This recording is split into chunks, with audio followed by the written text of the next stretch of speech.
Welcome to the 5-Minute Prime Podcast. Quick, actionable tips to master personal finance and real estate investing. In just 5 minutes a day, we'll help you build wealth and achieve financial freedom. February 23rd, 2026. Mortgage rates fell below 6% for the first time in 3.5 years. Not 6.1, not 6.01, 5.99. Investors who had been waiting for that number started moving. Purchase applications were up 12% year over year. The spring market felt different for the first time since 2022. 5 days later, U.S. and Israeli forces struck Iran. Hey Prime investors, Martin Maxwell here. Welcome back to the 5-Minute Prime Podcast. Today, what the Iran war actually means for your real estate math, not the headlines, the mechanism. Because what happened to mortgage rates when those strikes landed is the opposite of what most people expected. And understanding why is the key to knowing what you do next. I am not a financial advisor. This is education. Please consult qualified professionals before making the 5-day window. Let me walk you through exactly what happened. February 23rd, fixed in 5.99%.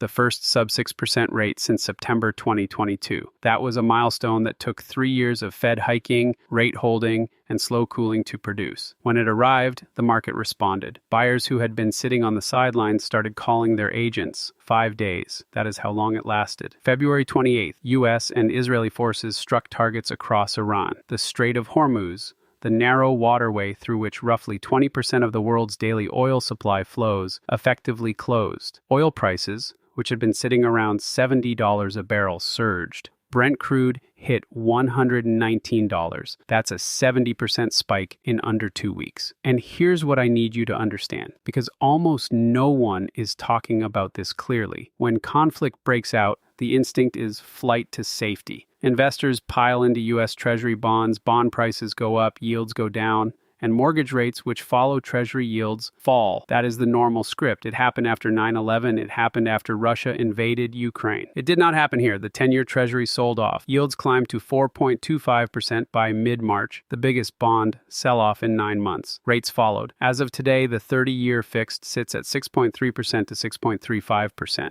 Why? Because oil inflation fear overwhelmed the flight to safety trade. Investors looked at $119 oil, looked at a closed strait, and thought inflation is coming. When you expect inflation, you don't want to hold a bond paying 4%. You dump it. Yields surge. Mortgage rates surge with them. I'm calling this the oil rate trap. The war didn't just create headlines. It reversed a rate trend that took years to build through the exact opposite mechanism that most people were watching for.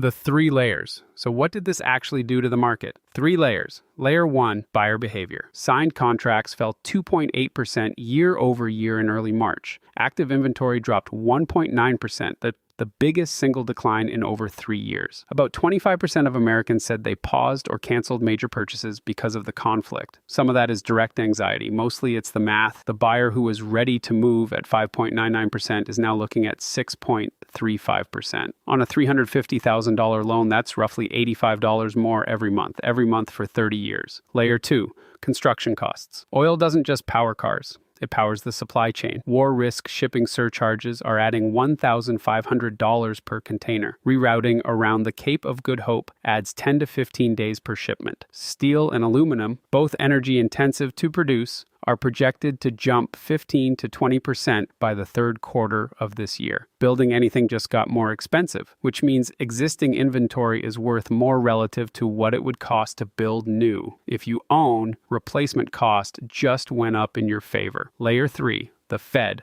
the March meeting. Hold, as expected, but the guidance shifted. Minneapolis Fed President Neil Kashkari said the war has made it harder to know what lies ahead for rate policy. The first cut, which the market had priced for June, is now expected in September at the earliest. Rate cuts were the spring market's fuel. That fuel is on hold. The inflation shield. Here's my point of view, and I'm going to split it into 2 groups because your position is very different depending on where you sit. If you own real estate right now, I'll be honest, it feels uncomfortable to talk about opportunity in the middle of a war, but the economics are working in your favor whether you look at them or not. War creates inflation, and inflation, at its core, is good for real estate owners with fixed rate debt. Your mortgage payment doesn't change, rents rise with inflation, and your building gets more expensive to replace, which matters when everyone around you is paying more to build and you already own. I'm calling this the inflation shield. You don't have to do anything to activate it. If you own with fixed rate debt, you are already holding it. If you were waiting to buy, the window closed. That's the hard truth, and I won't soften it. But here's what I don't want you to miss. Conflict-driven hesitation cuts both ways. About a quarter of buyers pulled back. The motivated seller, the one who needs to close for their own reasons, is still there, still needs to close, and now has fewer competing offers. Their urgency didn't change. Your competition went down. Now, which historical script does this follow? 1979. Iranian Revolution cut global oil supply by 7%. Inflation became entrenched at 9%. Mortgage rates climbed into the high teens. Housing suffered for years. That is the bad script. 1990. Gulf War. Initial oil spike. Supply stabilized within weeks. Inflation expectations never took hold. Housing was unaffected. That is the good script. We don't know yet which one this is. Nobody does. The difference comes down to one question. Does the Strait of Hormuz reopen, and how fast? As of today, both sides have rejected ceasefire talks. The new Iranian supreme leader said it's not the right time for peace. The U.S. isn't interested in negotiating. That tells you something about the timeline.